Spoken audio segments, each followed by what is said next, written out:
driven by the global pressures of rapid urbanization, sustainability concerns, and affordability issues. These factors will likely be addressed through the maturing of more interconnected advanced technologies such as the Internet of Things, or IoT, machine learning, artificial intelligence or AI, and blockchain, all of which have already been incorporated into our Yephome platform.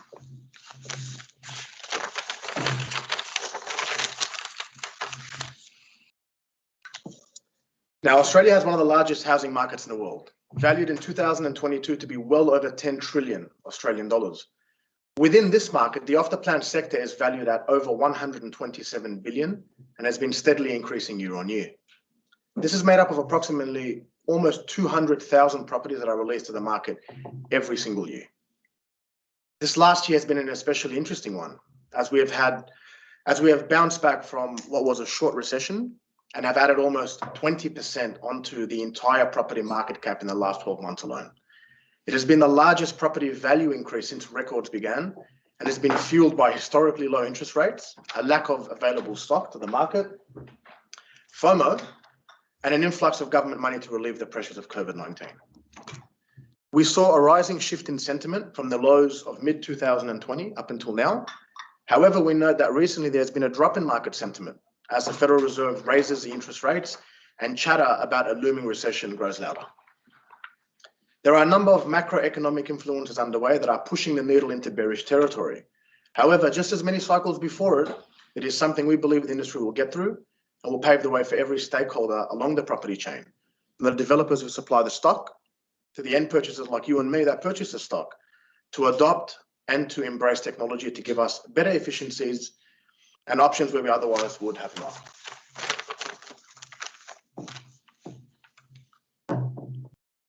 So who exactly is Yephome? Yephome was established in 2020.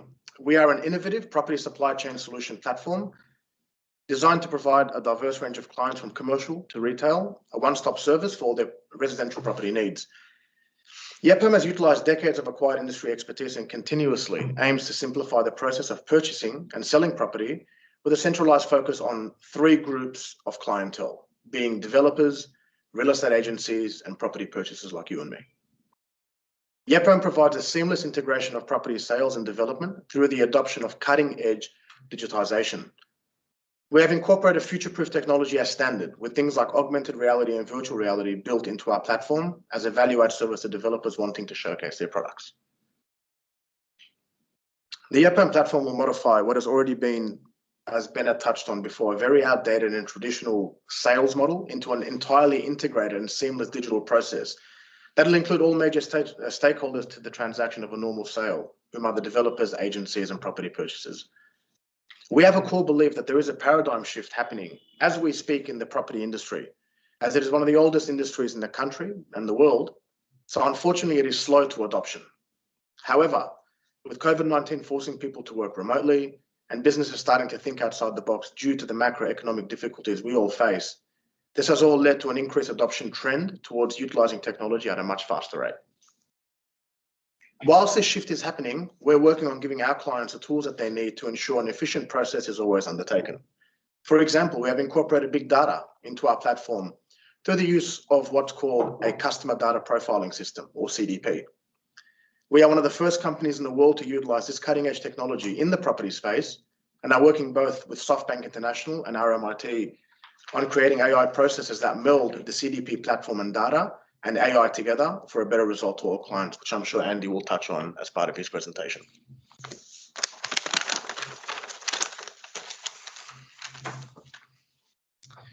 What we're seeking to achieve now at Yephome is to create a brand new property ecosystem. There are three main technologies that have our current focus, which we think will provide a huge value add opportunity for not only ourselves and our clients, but the industry as a whole. Could you imagine the efficiencies a developer could create by finding out from us before they actually acquire the land, what sort of projects we're willing to buy, and then have the technology to be able to financially secure our interest in this project and develop what we actually wanted versus going off the old mantra, if you build it, they will come. Or perhaps the efficiencies an agent can get by understanding their client with a full 360-degree view of what their interests are and how they like to spend their time. So they're only recommending and shortlisting properties that they actually want to see. Our CDP platform and AI partnership with SoftBank and RMIT is making this possible. Or perhaps how quickly myself or yourself can make up their mind about what off-the-plan property to purchase in today's market. If we have all of the necessary data in front of us, coupled with targeted AI recommendations with the ability to view all these properties in both AR and VR, all from the comfort of your living room.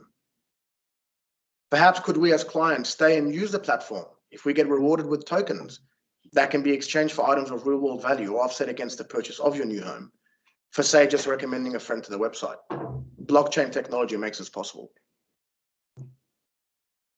As time progresses forward, the melding of technology and property will take precedence on the world stage.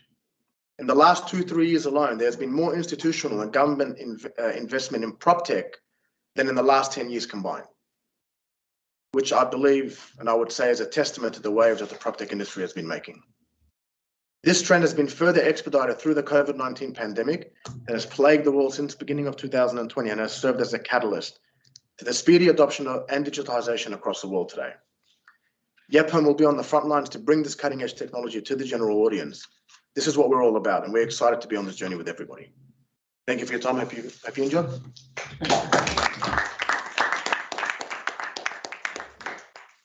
Thank you, Theo, for that insightful speech. Now, I've got a couple of queries and questions, but I think we'll wait till the end. We're going to have a roundtable discussion, so anyone here or anyone that's online, if you want to ask any queries, here you just need to raise up your hand at the end of it. But if you're online, save those queries and questions, then I think you can shoot them through the chat box, and then Zach might be able to just mention what they are and we can have them answered. So now next up, we have Associate Professor of Artificial Intelligence at RMIT, Associate Professor Andy Song. Now, Andy Song is an Associate Professor of the School of Computing Technologies at RMIT University. He also is the manager of the RMIT Centre for Industrial AI Research and Innovation. His research interests include machine learning, especially evolutionary computing-based learning on solving complex real-world problems, including texture analysis, motion detection, activity recognition, event detection, and optimization. He is active in establishing cutting-edge techniques which integrate machine intelligence, mobile and ground sensing to benefit the transport, logistics, and warehouse industry. He collaborates with a wide range of industry partners and has received multiple awards for his research works. He also advises multiple companies on AI research and development. Please put your hand together for Associate Professor Andy Song.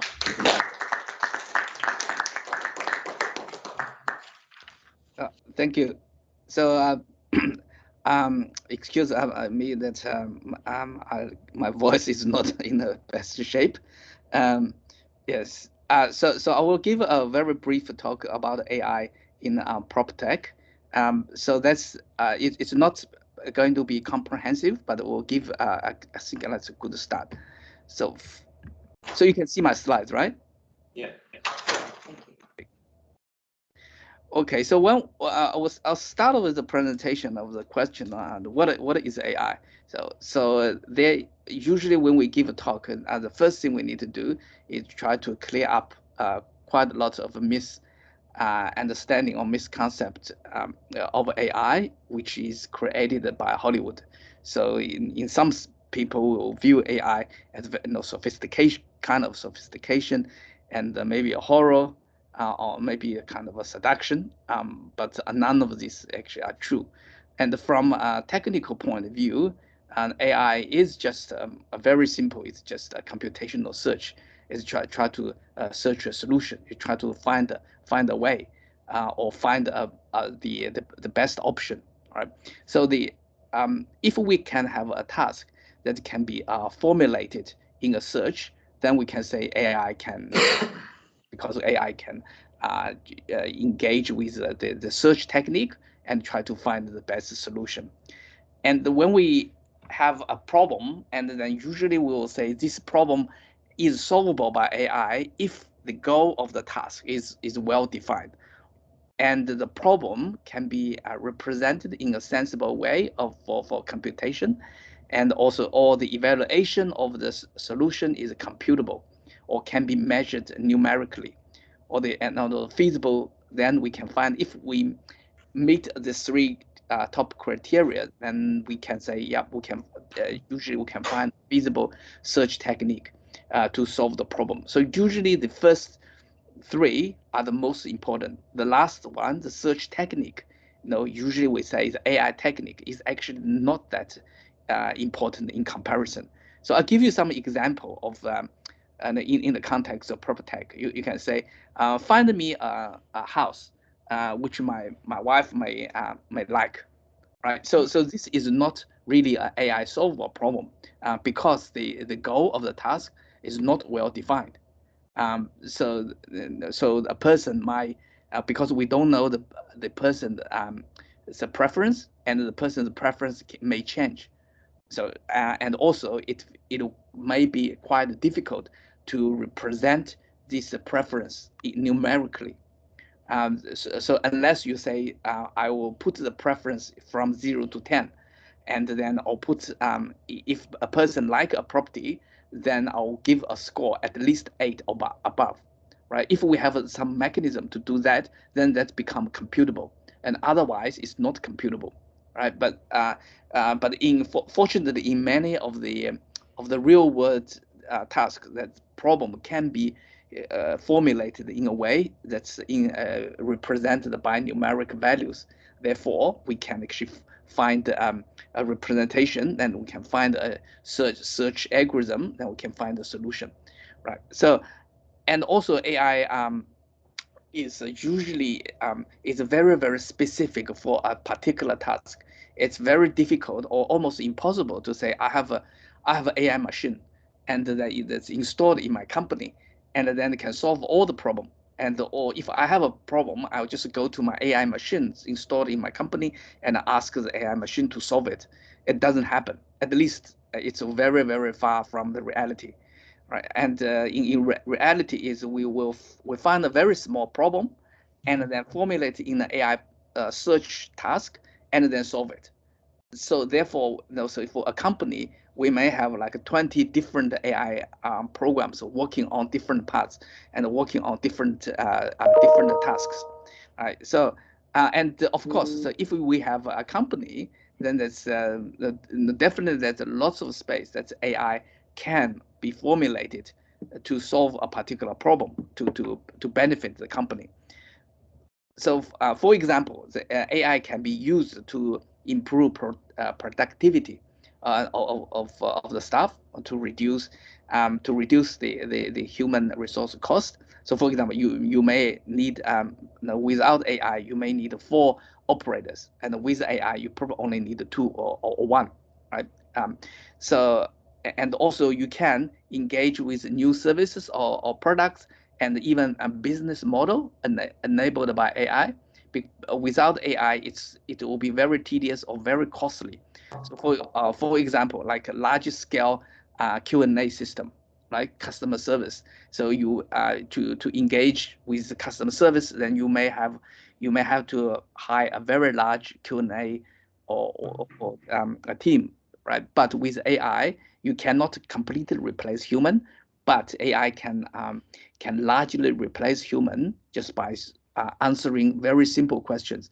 If the conversation gets stuck, and then we engage with a human, right? So just by doing that, the total human cost can be significantly reduced, right? And then that's a new kind of also the new business model, and also the business process can be improved or optimized by AI, because we can write an AI program to see whether there is a space to reduce the cost. For example, like energy consumption, right? Or the scheduling, right? So if we have a meeting, so the AI might help us to schedule our meeting. So for example, like all the meeting will be held together, so we don't have to. So we don't have like a fragmented time, right?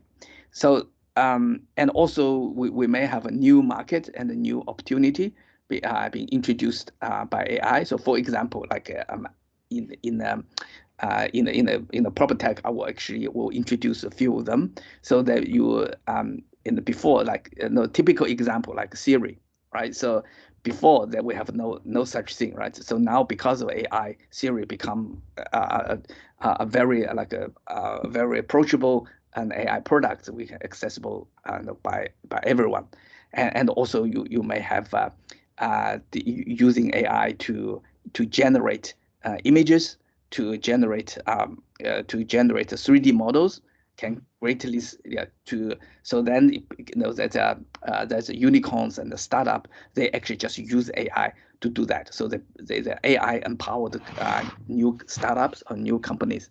In some sense, Yephome is such a company as well. Sorry. So yeah. So I'll give a few individual tasks. So as I mentioned before, there's no like silver bullets, like it's a one AI solution can solve all problem, right? Usually it's one AI program just for one task. So you may are very familiar with house price prediction, because nowadays it was a quite advanced technique like 5 years ago, but now it's very common. Like many real estate website or the bank, like home loan services, they have this prediction. So you give the address of the house, and then it will predict the sale price. Right. So this is a typical price prediction for individual house. So look at by looking at the similar houses, by looking at the market trend, and by looking at also the sales around that period of time, and then we'll try to come up with a prediction. And usually is a pretty close to the actual sale price, not the advertised price, right? The actual sale price. So this is the one probably a most well-known AI application in Proptech. And then and another is for example, here we have a trend analysis and a prediction. So this is the previous application is try to see individual house. So for mom and dad, I want to buy a house, right? I want the prediction. I want to see whether I can afford the house or not. But here is more for business. So what is the trend, all right? And what's the area? And should I invest in this in this particular area, or should I invest? I should hold all my investment and wait for a few years, right? So this look at economic trend and also market trend, then we try to come up with a prediction which is to support the decision-making process. So whether I should invest or not, right? So usually this kind of investment, usually we're talking about quite a large number, right? We will invest or build a large like apartment complex, right? So should we do that, and where should we put that, right? So this will be useful.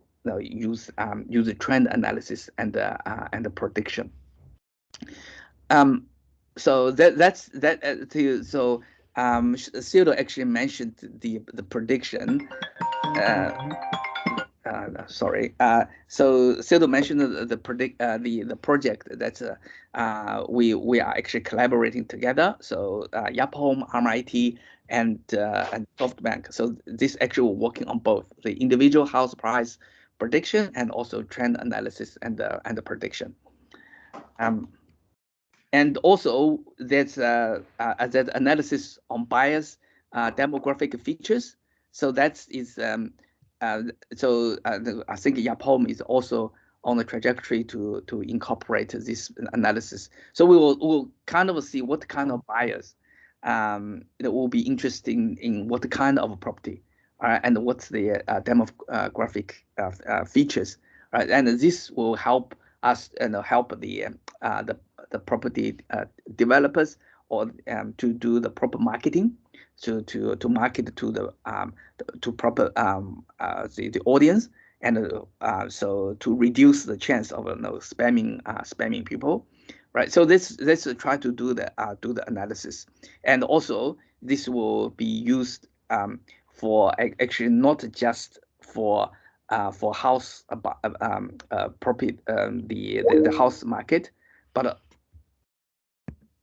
also hello. Yeah. I'm still okay. Yeah. Yeah, and also can be used for analyzing different areas. So for example, whether there's shopping centers and what's the demographic of the surrounding areas, and then what kind of people will prefer these suburbs, and what kind of building types around here, and what's the amenity around this. So this will also all will change the will impact on the demand of the property, and so that can be integrated with the trend analysis that we talked about, and then can make the prediction on the marketing more precise. So that's buyer analysis. And so these three, the first three I introduced, they are pretty much the what do you call it? Like you can say it's a pre-sale, right? So it's and then after the purchase of a property, there's plenty of space that AI can contribute. So for example, that's a non-intrusive behavior analysis. So this is we think that this is actually one of the probably a major like a paradigm shift in terms of the building services. So for example, for the aged care, right? And of course we have to respect the privacy, but sometimes the elderly people, when they fall and when they have no response to external signals, and that might not that actually will be a bad sign.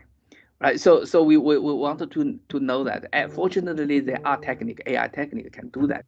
So, for example, we just by looking at the voltage, of the electricity, in real time, the electricity usage, we can pretty much know what the people inside are doing, right? So, and if if we say there is, so for for elderly people, for if there's a more than 3 hours, there's no action at all, then we may raise alarm, just hey, send the people to come over, or we can say, hey, this around this building, and the people are more likely to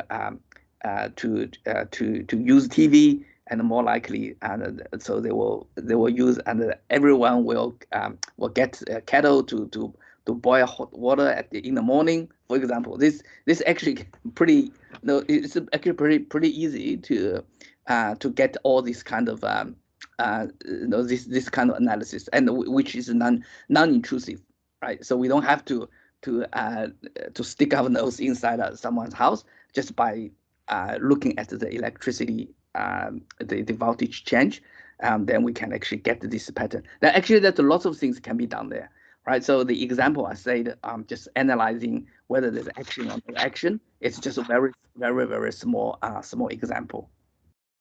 And also next would be the energy optimization. So for this usually will be more applicable for large buildings rather than individual household. So if we have a large complex, for example, hotel, and also office buildings, and then if there's nobody in a particular area, we might turn down automatically, turn down the air conditioning, and also if there's allocating like meetings, we try to put all the meetings around the same area, right? And then the total consumption will be, so the instead of spreading the meetings across the whole floor, and also just holding them into very concentrated areas if we don't have many meetings, so that will save energy. So this just by itself is actually quite a complex task, all right? But you get the idea. So we will collect the energy usage in real time, and then we try to use the energy, try to use optimization to allocate the usage for, and to regulate the air conditioning, and also the lighting, and sometimes the shading. So to block the sun, to reduce the energy consumption. So this we already use that for large buildings, especially hotels. and we can save quite a bit of energy.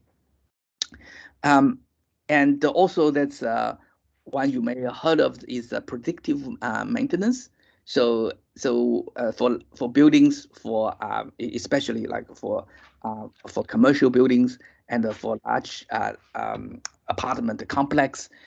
So the current approach is people will if found something is wrong, and then we'll make a phone call, right? And but instead we will try to if we use a prediction, we'll say, hey, this light bulb is very, very likely will go off in the next few weeks, right? So then instead of waiting for it being gone bad, and so I'll send the team so proactively to send the team actually to replace these parts, or just put new parts, spare parts, just close by, right? So then we can significantly reduce the total cost of calling the maintenance team.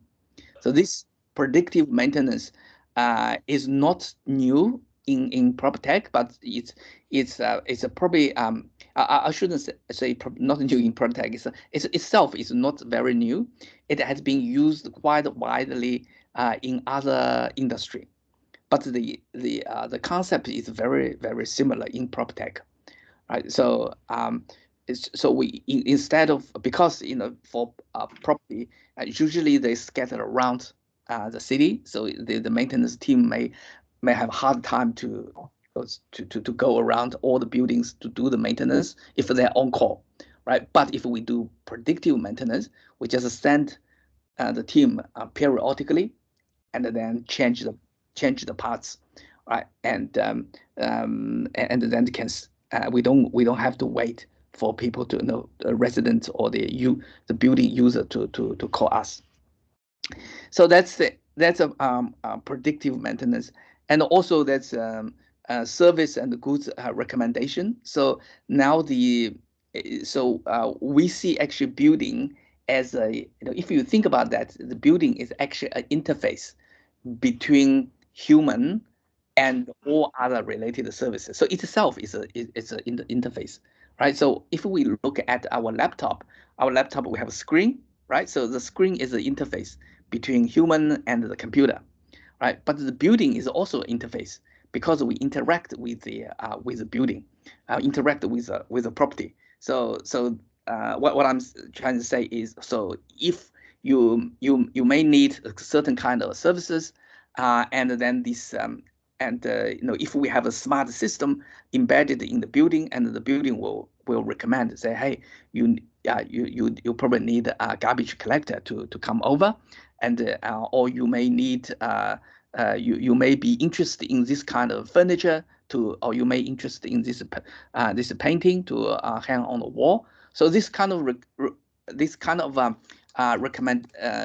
recommendation is a little bit like like Amazon or just online shopping, but use the property as the interface. So the property actually can see the behavior of the user, and also can understand what are relevant. So it will not arbitrarily just recommend all different kind of services, but it will recommend the most relevant relevant services. So we already use that for some scenarios. It's actually get quite a good return, because when you do recommendation, right? So it's actually will generate revenue as well, right? So the building itself is not it can be it's a portal to make a little bit of commercial transactions can sell.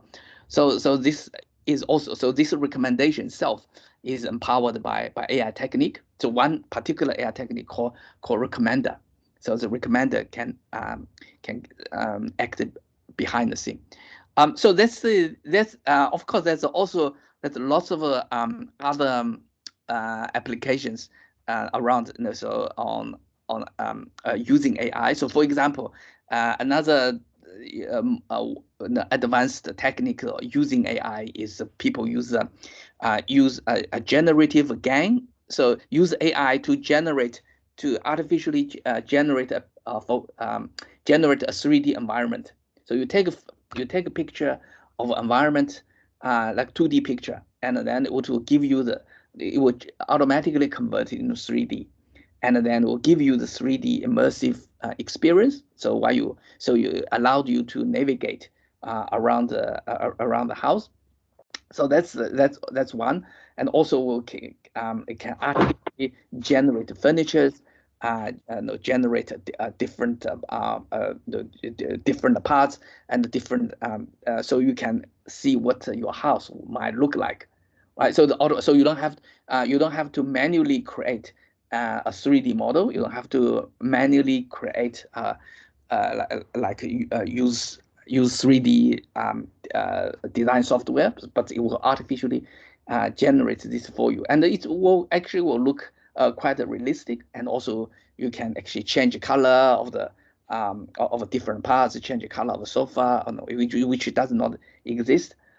So this is one area, and also we will have a natural language processing is one AI technique. So it can help. It's actually that's the techniques behind the theory. So then allowed the building to engage with a direct conversation with the user, right? So like a Google Home, turn off the lights. So it's pretty common, right? But personally, I'll have a little bit of reservation on this technique, because that means actually the device is constantly listening, right? Whether you like that or not, but yeah. So but it's in terms of AI technique, it is possible. So it can engage with the conversation with the user. Okay, so that's a pretty much a very short presentation I would like to give. So yeah, thank you for your time, and thank you, and any questions. Thanks, Andy, for that presentation. I know I've got a lot of questions going around in my mind, and what you talked about, Andy, it actually reminded me. I saw two things recently. One was I saw it was like a cartoon comic, and it was saying that, it's someone going and inspecting an apartment to buy, and it says, this apartment comes fully furnished as long as you put on VR goggles. And so what you were talking about, Andy, there is that you put on maybe goggles, or whether it's through your phone, and you kind of see things, how they're spaced out. And so what I thought it might be worth asking yourself, and then also Theo, is what do you see in the next, it might be too difficult to say 10 years time, but after 5 years, what are the 3 biggest tangible differences that you'll see that you think will be impacting our lives in the Proptech space? Say it could be in your home or in your day-to-day buying of a property. What do you see as the top 3 big things that are going to change the way that, I guess, we interact with property? That's actually a very good question. So I will just boldly put my prediction. So I think that there's lots of things going to change. But some probably will be small. I'm not sure whether the 3D goggle will be the next big thing, because it's still a little bit cumbersome, and it's still a little bit difficult to use. But I will say, like, online 3D will become much more like a common compared now. So which means you don't have to put a goggle. You just use your screen, and it will show you the 3D space, and you can navigate. So you can look around. No need for a goggle. And it is, of course, it's not going to be, in terms of a 3D, like the immersive experience, is not going to be as good as a goggle. But I think it will it probably work better than a goggle. It's more approachable, and the people would especially for after COVID, the people are more and more comfortable with online experience. So when they look at the property, they will go to the online inspection rather than like a physical inspection, and the online inspection will allow them to navigate. So I see this is probably one of the 3D navigation, and the second I think there will be more is actually the selling or the transaction platform is going to change. So for example, it will probably incorporate a blockchain, so to enable transactions, starting incorporated transactions, online transaction. I mean, smart contract, and so I think that there is a possibility. It's I'll see there's a bit of change, and then the third one, I would say the as I mentioned, the house will probably become more and more smart. So in a way, it's going to be, as I said, it's become an interface between the user of the building to the outside world. So we'll probably see that more often, or we'll see that first in the commercial buildings, and then probably apartment complex, then probably individual houses. I think individual, like standalone houses, probably will be the last to be impacted by that. But the large buildings, easy to implement, and also the benefits is clearer. So I think it will yeah, I think we'll see more of that first. Great, thanks, Andy. I'm a bit worried that maybe my boss will see me at my desk and they'll be able to assess if I'm not working hard enough, if I know the building. So, but I think it is true, though. I think the benefit is to businesses is that if, there's a lot of things of ways of pulling people into the city or pulling people back into the offices. And so the bigger buildings is probably where it'll be implemented first. So thanks, Andy. Theo, was there anything that Andy hasn't touched on that you think you see as, say, in 5 years' time, it's going to be a fundamental change in our lives and how Proptech interacts with us? I think what Andy touched on regarding the house being an interface, that will likely become more prevalent over time. That probably is, I'd say, a decade away from your house to be as interactive with you as, for example, your phone will be. I think it has to happen in drips and drabs. First, it was iPhone in its original form, and then you've got now a laptop in your pocket, and eventually it may shift into smart glasses. I have reservations about smart glasses, but I think that if it's done right over time, your smart glasses will likely replace your phone, right? Your smart glasses will see the same things you do, and through more intelligent AI and systems, will be able to be more interactive with you than your phone is, because your phone doesn't interact with you until you get a notification or a message, right? And this forms part of the concept behind Web 2. Web 2 is how you sort of interact with tech applications, right? And that's what's pivotal in Web 2, but Web 3 will be a little bit different. So I think that smart glasses and the house being interface is definitely going to be one. I think Andy touched a little bit on transactions online. I mean, if you could view your property in 3D, if you're buying off the plan, I mean, at the end of the day, there is no building there, irrespective of what you think or say. The building won't exist until you actually settle it, right? So nobody really knows what it will look like. But having 3D or having augmented reality or virtual reality, having those things incorporated online and having the ability to be able to make a decision quicker and to pay for the thing online and to sign the contract online and to manage your settlement online, because settlements don't happen instantaneously. When you're buying off the plan, you pay your deposit and you settle 1, 2, 3, 4 years from that point in time. And a lot can happen in 3, 4 years, as we know with COVID, right? So if things happen over that point in time, having the tech in there to be able to mitigate the risk of settlement loss or settlement failure is critical. And it's a very important thing, as Ben would know as a developer. It's one of the things developers fear the most, is that the client that purchases a property won't settle come 2, 3 years down the line. And it becomes an ever-growing fear because developers are relying on pre-sales to get their funding. And eventually a lot of their profit is located in the last bit of settlements that come through. So that will be critical. And one thing maybe Andy didn't really touch on too much, perhaps the metaverse. Metaverse could potentially, I mean, we didn't really touch on it too much in our presentations, but the metaverse could potentially be, a multi-billion-dollar opportunity for many different businesses. I think that there must be ways to connect offline to online, and the metaverse might be that one way to go. But in order for a paradigm shift of that extent to happen, I mean, we're talking about being fully immersed in a digital world. It's very different to being immersed in your phone, because your phone just got a visual connection between your eye and the thing, right? Putting goggles on, having all your senses taken from you, and being thrown and catapulted into a world that, you know, for all intents and purposes, doesn't make any sense. That requires a paradigm shift, right? Had Facebook had changed their name to Meta 15 years ago, nothing would have made sense, right?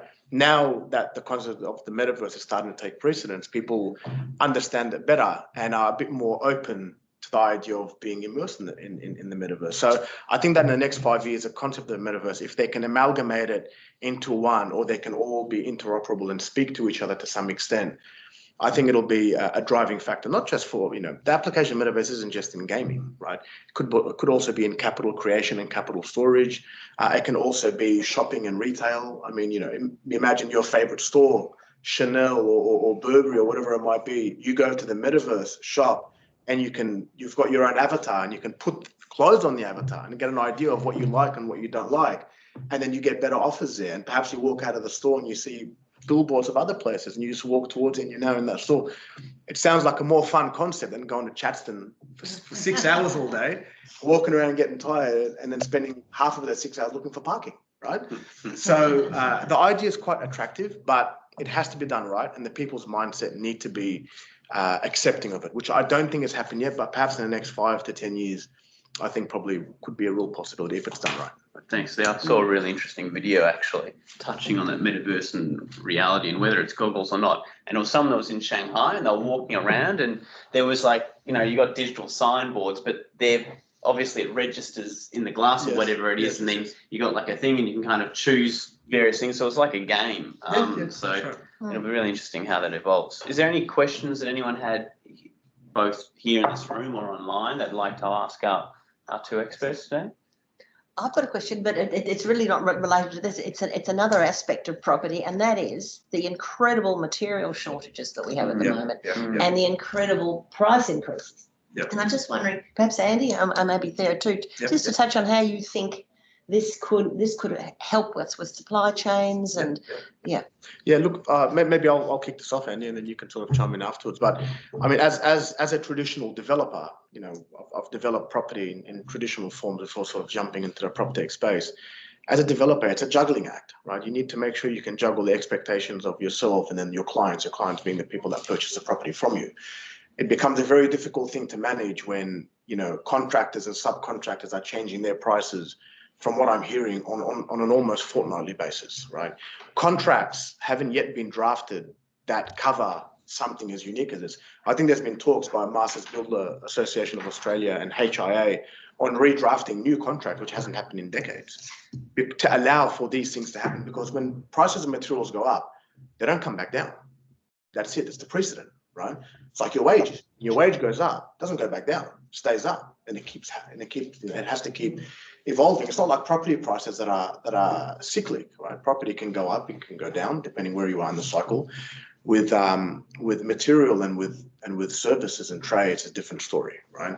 So where property technology comes into the picture, a lot of these companies, I mean, we all know that it's no surprise that a lot of builders are going bankrupt, right? And this is probably just the beginning. The builders will really feel it next year, right? Because some of the smarter builders had put in options down on futures of prices, right, about a year ago. But futures prices, you know, the contract terms are about 12 months. They're all due to expire this year, and they'll feel the brunt. You know, the residents will feel the brunt of this supply chain shortage.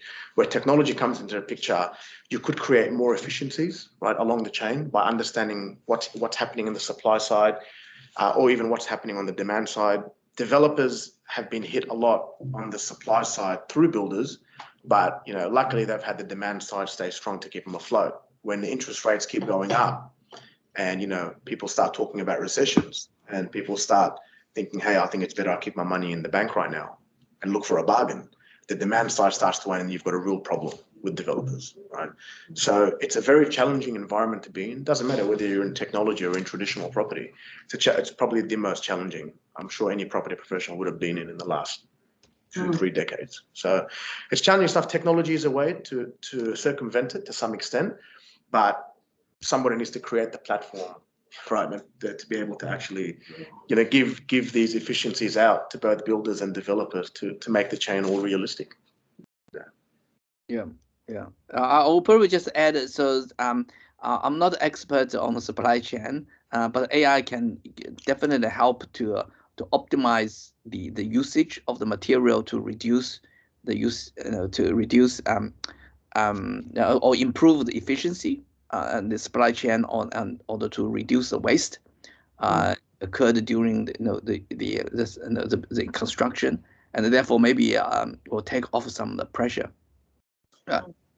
Can I, sorry, I'm just chiming in here. I've just come in late, so sorry for my lateness, but I just picked up on something there that you were saying. Yeah. That you're looking for a platform where the developers and the builders are able to process the transaction. Would I be correct there, or are you talking about something totally different?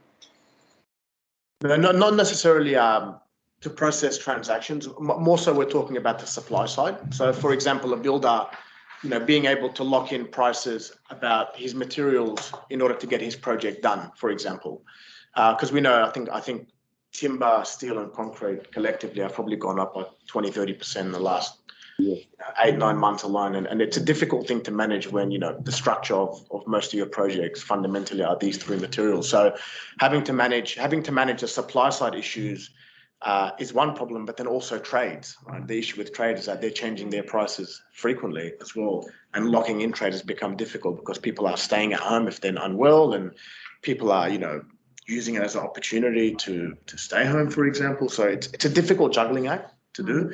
And I think platforms will find difficulty because supply chain problems are complex, are very complex, and have many moving parts. Being able to manage so many moving parts in real time is quite a difficult feat. Yes, it is. Yes, it is. On the transaction side, though, once you have a price in mind, even if it was to move to, as all builders are doing at the moment, cost plus, in order to counter that. The efficiencies we see is where you can speed up a transaction process from the time the decision or the discovery has been made about the property. Yes. And whether there is a platform that can handle that. And that's basically what we do, and we have done so far internationally, to basically cater for the transaction itself, whether it be a block of land on its own or with the right design that fits it. And of course, that moves all the way over to all off-plan projects for units and townhouses. And it's worked quite successfully so far as an international marketplace. Great, thanks, Tony. Is anyone else that's got any queries? Sorry, Yephome. Question for Theo. Sure. So, can you tell us a little bit about your examples in relation to blockchain? Yes. How do you use blockchain Sure. in your line of work? Yeah, sure. So blockchain fundamentally is a relatively new technology. Essentially, it's just a digital ledger system, right, where you can monitor transactions and you can go back and review the history, just the same way banks did many years ago, just sort of noting down transactions in a book. It's the exact same thing, but it's all digital, right? So we're trying to leverage blockchain technology in a couple of different ways. One benefit that we see is smart contracts. Smart contracts are a very, very good feature because a smart contract essentially is just an executable program. Is that if this happens, then this must happen after that. If that doesn't happen, then this will happen.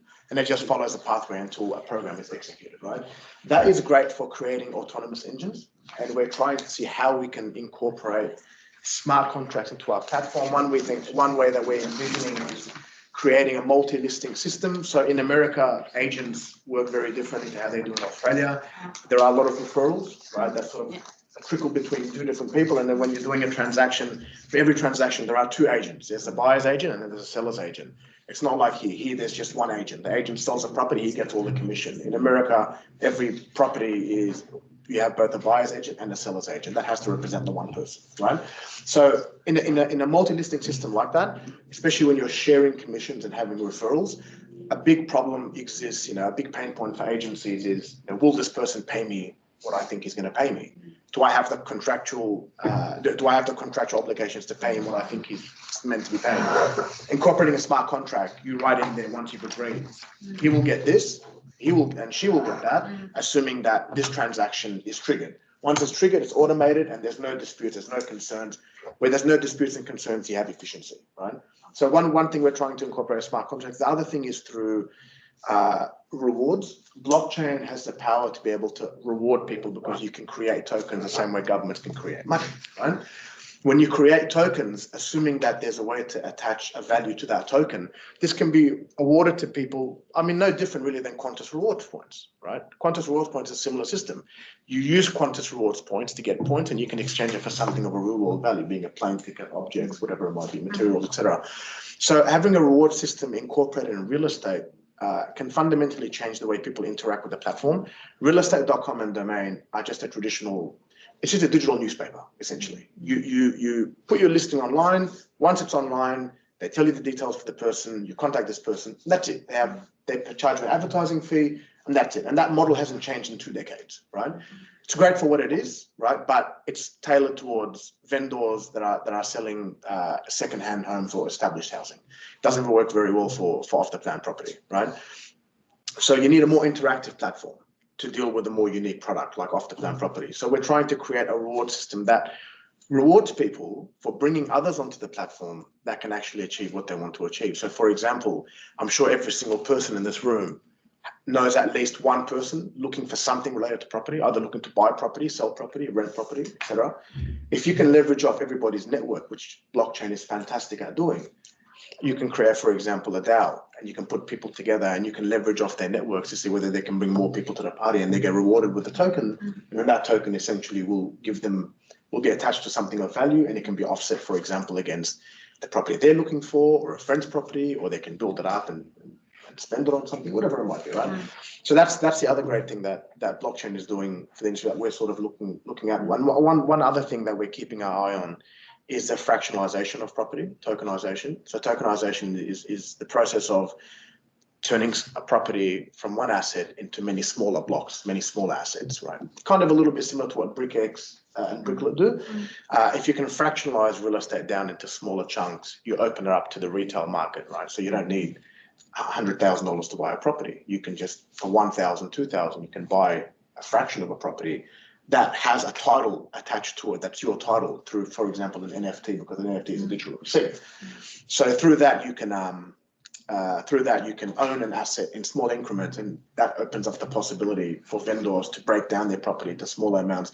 It turns something very illiquid like property into a very liquid asset, which is highly beneficial to many people, be it commercial, retail, or otherwise. So we're looking at that as well. That has its own problems, especially set in regulation. Regulation, if you want to fractionalize real estate right now, you have to follow the pathway of retail investing, and it's very cumbersome, and the amount of checks that's required and the amount of auditing that's required, it makes it not worth the price that are people willing to pay for those blocks. But as technology develops, I think the government will have to revise their understanding and regulations towards crypto and towards blockchain. And when that time comes, that's something we'll probably look at in the future. Okay. So I still have a small query, if I can. So just in relation to the application of smart contracts. Yes. So in the States, they probably have utilized it to some extent between realtors. But because the transactions done differently here in Australia, so probably, are you looking at different ways? Like, because you don't have a counterpart like realtor. Yes. So are you looking at different ways, like to use blockchain? Yes. We're trying to sort of think outside the box and think, what's a way that we can bring people onto our platform, because our platform is unique in the sense that we're a B2B2C platform. So we service developers, we service agencies, and we service clients, right? We help developers list their projects on our platform. We give them augmented reality, virtual reality, digital display rooms as standard, for example. What that does is that it gives the client the digital infrastructure that they need to make the decision quicker, right? But that system doesn't work without clients being on the platform. So we need to bring clients onto the platform, right? So our platform targets developers, agencies, and clients because they're all part of the same spinning wheel. Once one small wheel will spin, the bigger will spin the bigger wheel, right? So are you talking about a platform on blockchain? No, it's a real estate platform, but certain okay. parts of the platform are powered by different technologies, Okay. and blockchain will be one of them. So the blockchain component we're hoping will sort of be dedicated towards driving retail, driving people like you and me to join the platform. So like individuals buying, like how Yes, can you yes. envisage individual buying properties? Yes. So let's say you're looking for off-the-plan real estate. Yeah. You jump on our platform, you look at all the properties that are available, you like the property, you put an inquiry in, or if you want to reserve it, you reserve it straight away. Once you reserve it, then the developer will know that you've reserved it, and then you pay your fee online, you sign the contract online, you pay your deposit online. That is all run by our technology, but where blockchain comes in is that I'll tell you, if you know somebody looking for property, here's a link, here's a referral code.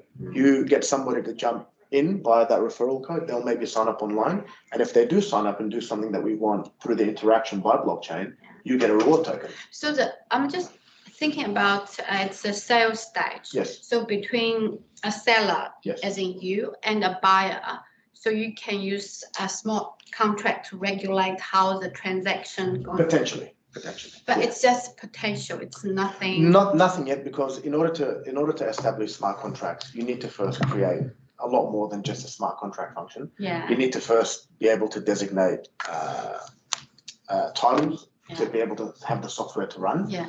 And you also need to choose the right blockchain to be on. You know, it doesn't matter whether you're using Solana or using one of the other ones. You have to use the right one that's stable and is relatively quick and efficient. So all of that requires some R&D. So we're sort of still in the process of trying to figure out which one we're going to go with and how sort of the digital architecture will look like. So potentially you need to bring in, for example, the government onto the blockchain as well. So because they are part of the transaction. Potentially, yeah. I think any stakeholder that's part of the transaction, yeah.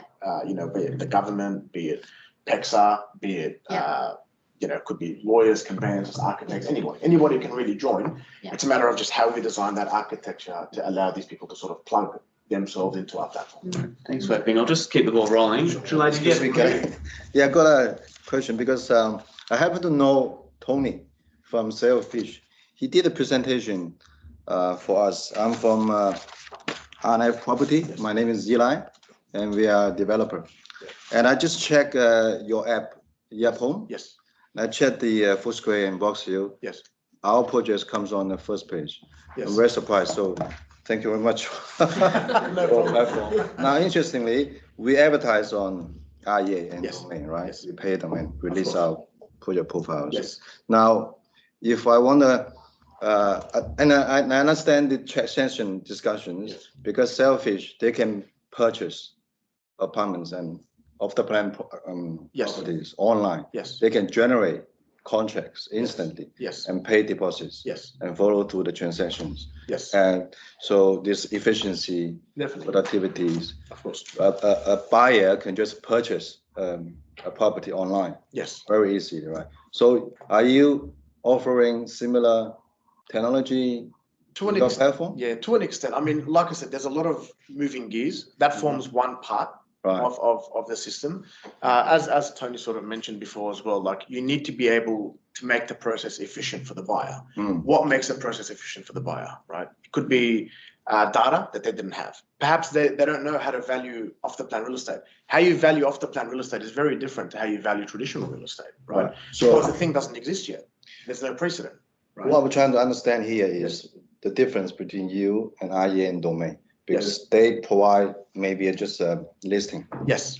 You give them a call, you register, correct. Send inquiries, somebody will call you. Yes. And follow up. Yes. There's human interactions and then transactions follow.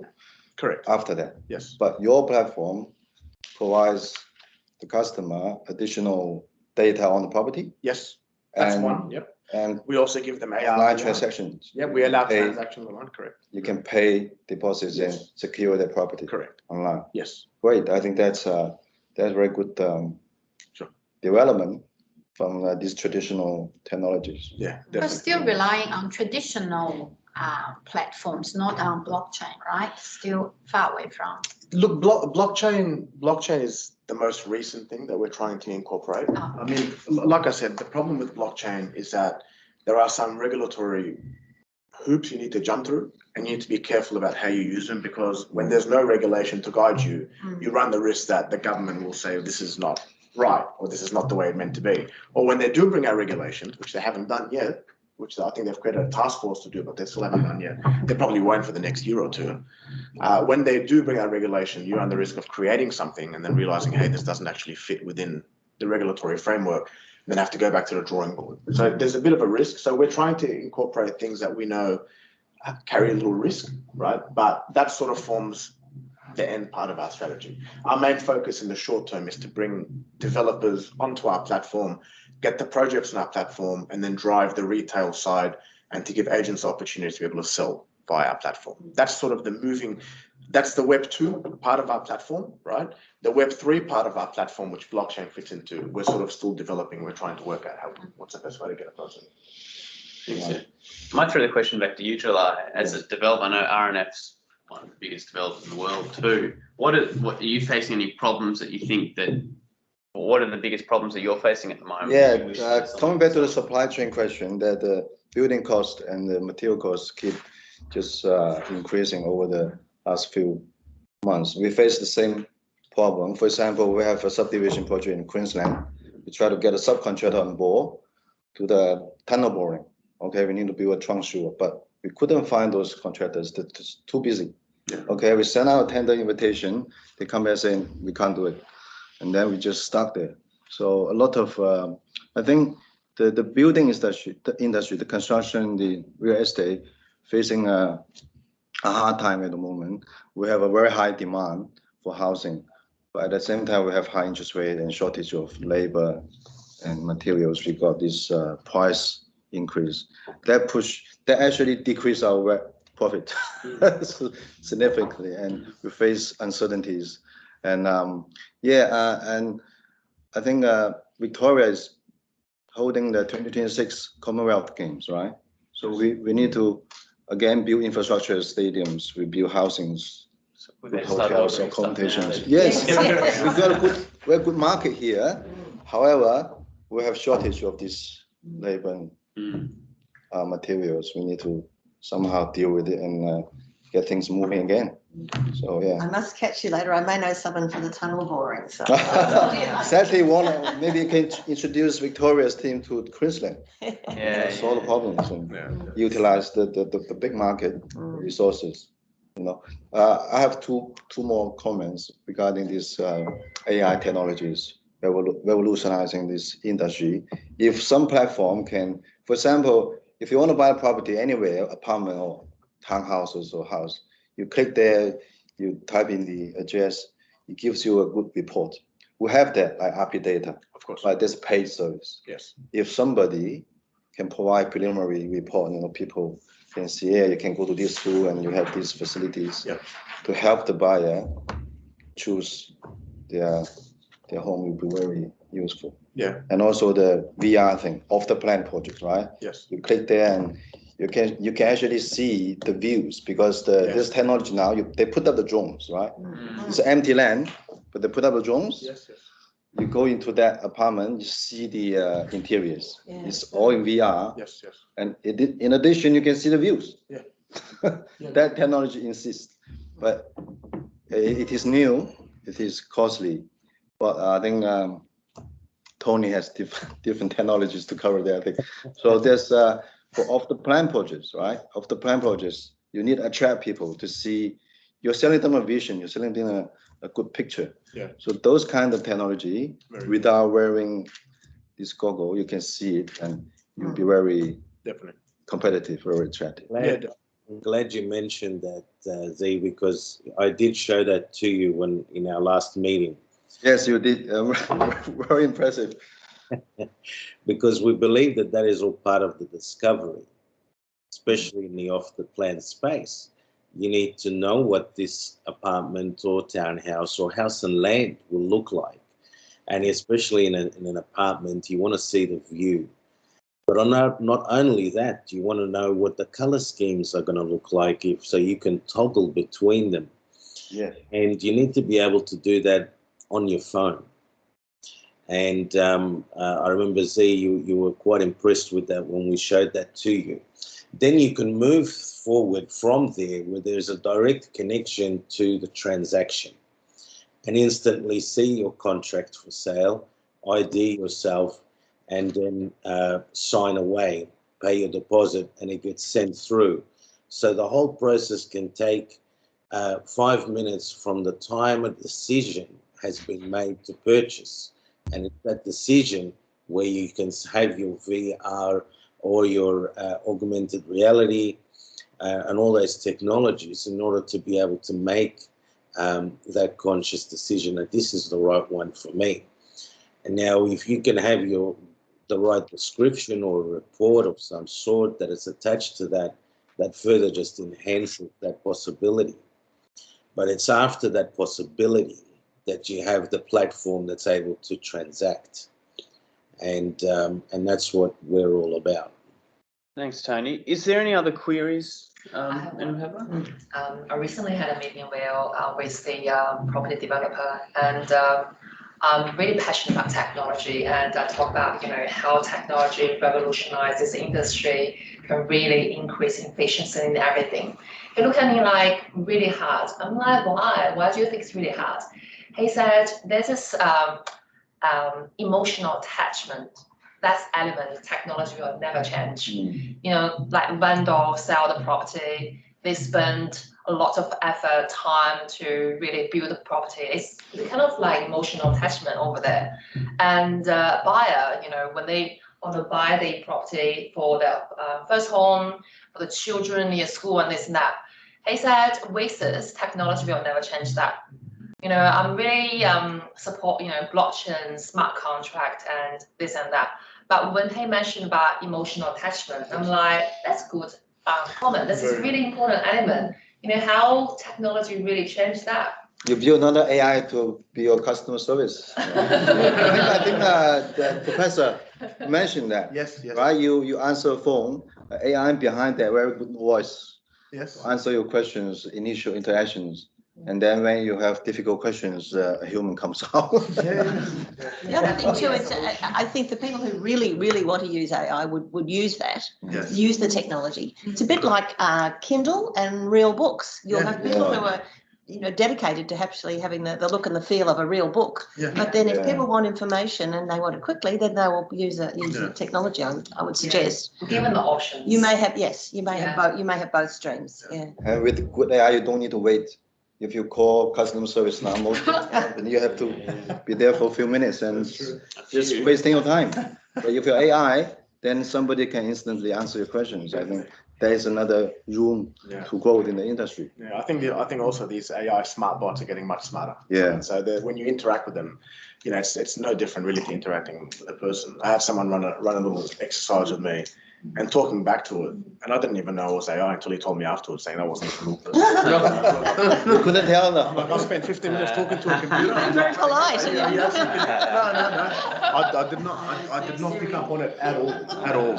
So the advancement there are strong, and also like Christina mentioned, people do have emotional attachments to property, right? But we're talking about established homes here, right? Off the plan is a little bit different. With off the plan, there is no emotional attachment other than the attachment of the person wanting the property that they think that they want, right? At the end of the day, it's a much easier sell because they're doing it. People that want to buy off the plan real estate go into it knowing they want off the plan real estate. Trying to change the mind of somebody that's looking for established home into off the plan real estate, that's another story. It's a difficult thing to do. Because people go in there saying, I want to walk into my house, I want to feel it, touch it, knock on the walls, turn the lights on and off, flush the toilet, run the sink, etc. People want to be able to see it. But when you're looking at off the plan real estate, you don't have a choice. And you're doing it for a reason, be it to save money, be it incentives offered by the government, be it it's in the area that you want, etc., whatever the reason is, right? And that's why something like virtual technologies is geared really towards off the plan real estate. Because the people that are looking at it already know that they're looking at it and they know they want to buy it. So all you're doing is adding value. Whereas trying to change the mindset of someone going from traditional real estate to off the plan is a little bit difficult because they're already sort of set in their mind what sort of house they're looking for or what it is that they want to purchase. Thanks, Theo. Now, I think we've probably got time for one more question. I wanted to ask one actually myself. Because I'm chair, I get to be silly this year. Climate change and environmental sustainable design is a really big thing in the property industry. It's becoming bigger and bigger. I thought maybe, Andy, would you be able to comment anything about how Proptech is being used to, I guess, improve issues with climate change or to do with environmental sustainable designs and making buildings more sustainable? Exactly. The technique I'm mentioned, like the energy optimization. That's actually a big contributor to sustainable buildings, especially for commercial buildings. So try to optimize, try to look at the energy consumption in the real time and try to optimize that. I think we will see more and more buildings like that. So one type is the building will be sustainable or more energy friendly by design. Like in city, you will see a few buildings like that, and then you will also have old buildings. You can't like completely renovate them, but you can incorporate this energy optimization and then try to reduce the energy consumption. Yeah. Thanks. Now, is there anyone that's got any burning last questions before we finish up? Well, then, without further ado, thank you very much to our two speakers, Theodore Stone and Associate Professor Andy Song. I think we've all learned quite a lot here, and I'm really excited to see just how the industry keeps changing and how things, I guess, the big takeaway for me was just efficiency, and that's what AI and Proptech is going to bring about, is efficiency in all different sectors in all different ways, and that'll hopefully lead to the improvement of all our lives. So please, once again, put your hands together for Theodore Stone. Oh, good. And I in turn thank Andy as well. It's good to see you online and hope to see you soon in person. And Theodore, terrific. Thank you for your support. And Ben, your terrific knowledge. You're always a wonderful MC and a great advocate of the sector and a great chair of our working group as well. I thought that was a very enlightening conversation, and it really will lead us to the next Auspacific event that we're going to be running, which will be a bigger event. We will hope to have some of the bigger organisations represented, and it'll be a good one to look forward to. So pop that in your diaries. We've also got an event coming up with Dylan Brady, who's one of our key sustainable architects in Melbourne. He's done a lot of work internationally and particularly in China. So that's coming up shortly. We've got also Canberra Networking Day. So those of you who are members of ACBC, keep an eye out for that. It's a very impressive day where we speak with politicians in Canberra, have a dinner the night before and a reception at the Chinese embassy. So it's a very important day coming up in later on in September. And also, what else do we have, Zach? That's about it. Oh, an education forum as well coming up. So those who are interested in education as well. So thank you all our online guests very much. I hope the technology has been okay in this first of our hybrid sessions for a long time. So we'll say farewell to you now, and I'll invite our guest in the room to stay for some refreshments. So thank you very much. Thanks.